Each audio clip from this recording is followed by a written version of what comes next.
So now we are going to start with the properties of Z transform. Okay, so you know the advantages of applying properties. Once you have learned the properties, and also if you have learned the equation of the standard basic signals, then this problem, whatever problem you're doing, that problem will become very small. The steps involved become very small. All you need to know is to simply learn the properties and also the equations of some of the basic signals. If you can do that, then you can find the Z transform of almost any questions in within very small steps. Okay, with lesser number of steps. So here we'll start with the first property, and that, as usual, as for all transforms, the first property always will be the linearity property. Okay, it states that if the Z transform of x1 of n is x1 of z, and the Z transform of x2 of n is equal to x2 of z, then the Z transform of a1 x1 of n plus a2 x2 of n, where a1 and a2 are nothing but constants, is equal to a1 x1 of z plus a2 x2 of z. Okay, so we all know the meaning of linearity, right? It means that if you apply the Z transform over the whole input, or if you apply the Z transform over individual term, the result will always be the same. That's the meaning of linearity property. Okay, so now let's see the proof. Here I'm going to find the Z transform of this value, a1 x1 of n plus a2 x2 of n. So I'm going to substitute that in my Z transform equation. So my equation will become sigma n is equal to minus infinity plus infinity a1 x1 of n plus a2 x2 of n into Z raised to minus n. Okay, then what I'm going to do is I'm going to apply sigma and Z raised to minus n inside the bracket, okay, or inside individual terms. So that means this term will become, the first term will become sigma n is equal to minus infinity plus infinity a1 x1 of n into Z raised to minus n, plus the second term will become sigma n is equal to minus infinity plus infinity a2 x2 of n into Z raised to minus n. Okay, so now a1 and a2, like I said before, it is constants, right? So I'm going to take a1 and a2 outside. So a1 into sigma n is equal to minus infinity plus infinity x1 of n Z raised to minus n, plus a2 into sigma n is equal to minus infinity plus infinity x2 of n Z raised to minus n. So we know what is this. This is x1 of z, and we know what is this. This is x2 of z. So you will get a1 x1 of z plus a2 x2 of z. Okay, that means that you can apply Z transform to your whole answer by applying Z transform to individual terms. That is what it means. Okay, so now let's do a problem with just to show the property of linearity. Okay, because this property is one of the most commonly used property in almost all Z transform equations. So let's do the first question, that is, find the Z transform of the following signal. Okay, x of n is equal to 1 by 2 raised to n u of n plus 1 by 3 raised to n u of n. Okay, and here, as you can see, here is a causal signal. So your answer, your ROC will always be in this format, right? Your ROC will always be in this format. So all you need to do is find the answer, find the value of this, right? Because it's a causal signal, right? So it will be greater than. So let's do this question. So here I'm not going to apply my equation. We have did similar problems like this in the previous videos, but there I expanded the terms. Right? I expanded the terms and then I apply geometric progression. Now, without doing any of that, I'm simply going to write the answer because I have now learned linearity property. So in that case, we know that x of z is equal to sigma n is equal to minus infinity to plus infinity x of n z raised to minus n. Okay, so here x of z is nothing but the Z transform of x of n, right? Yes, Z transform of x of n, which is nothing but the Z transform of 1 by 2 raised to n u of n plus 1 by 3 raised to n u of n. Okay, or this is nothing but the Z transform of 1 by 2 raised to n u of n plus Z transform of 1 by 3 raised to n u of n. Okay, so we know what is the Z transform of this. We have already saw that the last video, right? The Z transform of this is 1 by 1 minus 1 by 2 Z inverse. Okay, plus, and the Z transform of this is 1 by 1 minus 1 by 3 Z inverse. Okay, and your ROC for the first term, the ROC is, for the first term the ROC is mod Z greater than 1 by 2, and for the second term your ROC is mod Z greater than 1 by 3. Okay, for those of you who don't remember, let me write that also for you.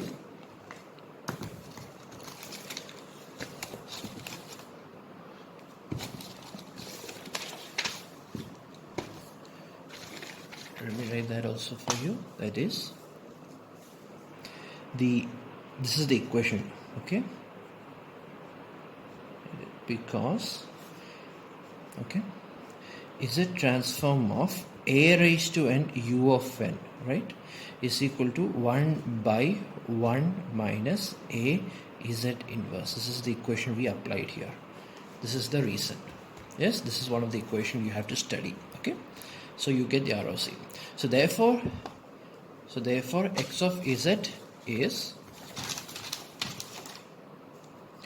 therefore x of Z is equal to, here I can rewrite this as Z by Z minus 1 by 2 plus here also Z by Z minus 1 by 3. Okay, this is your final answer. And if as for your ROC, the first term the ROC is mod Z greater than 1 by 2.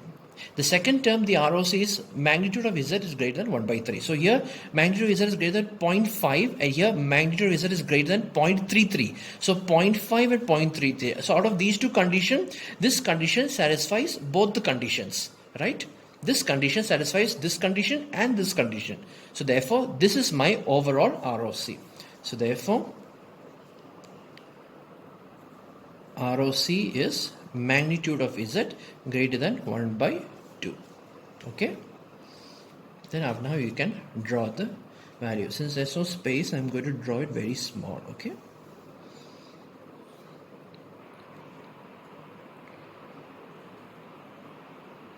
so this is 1 by 2. Okay, this circle is of radius 1 by 2.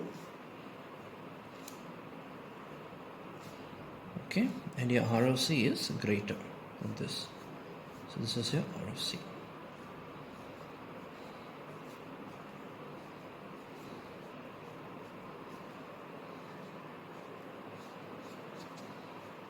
Yes, outside the circle, greater than 1 by 2, so outside the circle. Okay, the poles also, if you cross multiply these two, you can see that there is a 0 and there is a pole. Maybe I can find that value also over here, right? So if I cross multiply this will become Z square, or in other words, yes, it will become Z square minus Z by 3 plus Z square minus Z by 2, or in other words, this will become 2Z square minus, and 1 by 2 and 1 by 3 LCM is minus 5 by 6. So minus 5 by 6 Z by Z minus 2 into Z minus 1 by 3, right? Or in other words, x of Z is also equal to, if I take Z common out, it will be Z common out, then it will become, so it will become 2Z minus 5 by 6.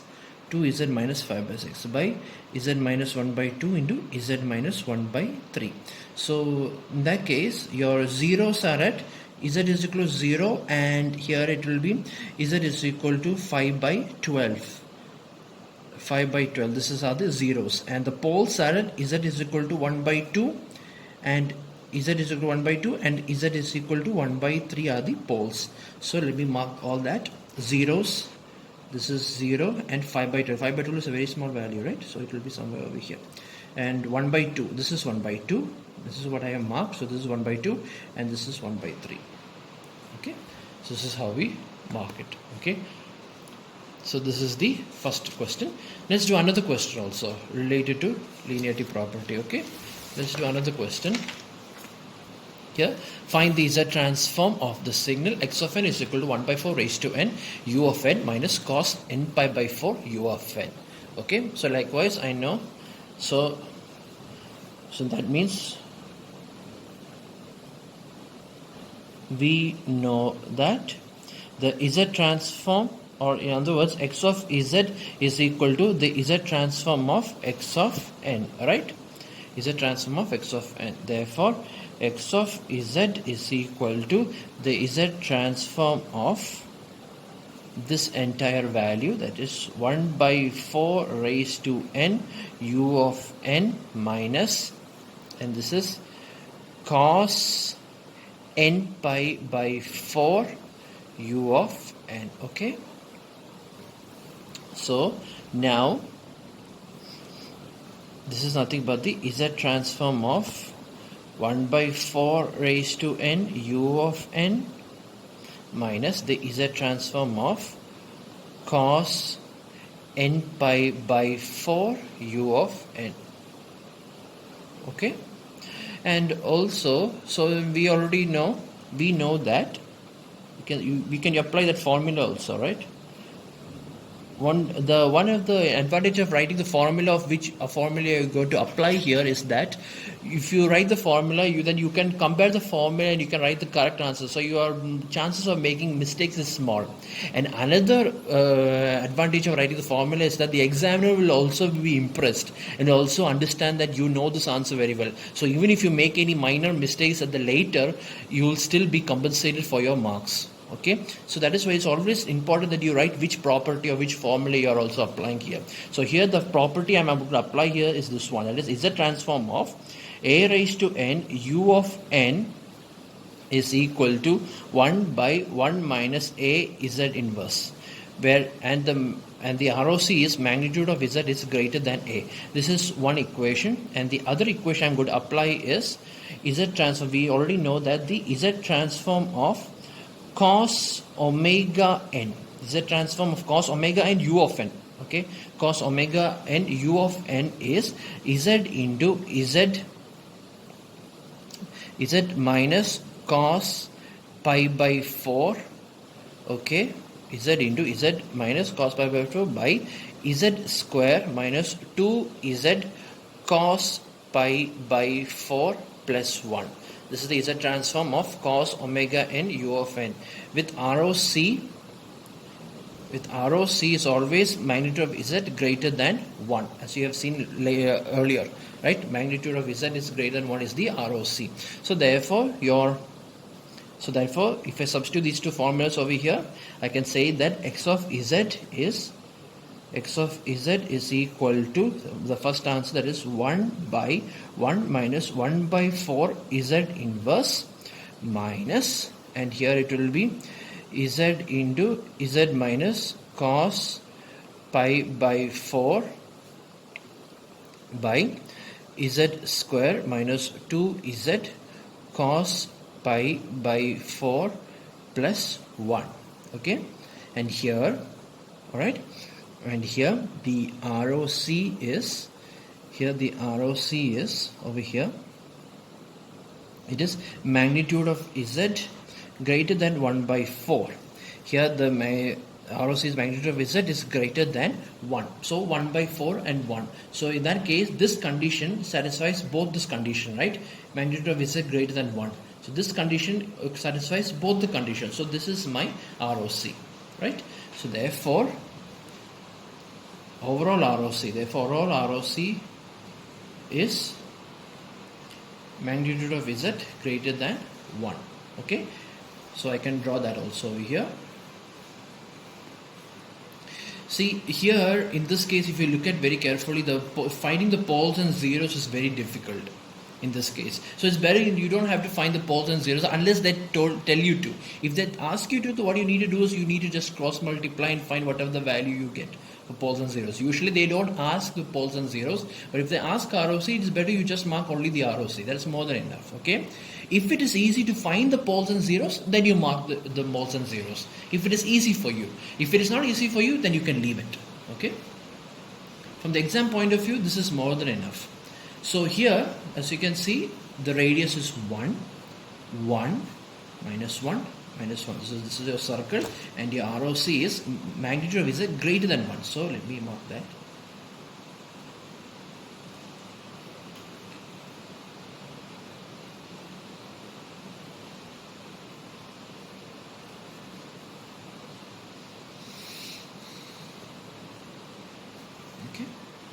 This is your R of C. Okay, we forgot to mark the axis. It's important that you should mark the axis. This is the real part of Z and this is the imaginary part of Z. Also for the previous problem also, I think I have not marked the Z. Let me see. Yes, I have not marked it. I should mark it here also.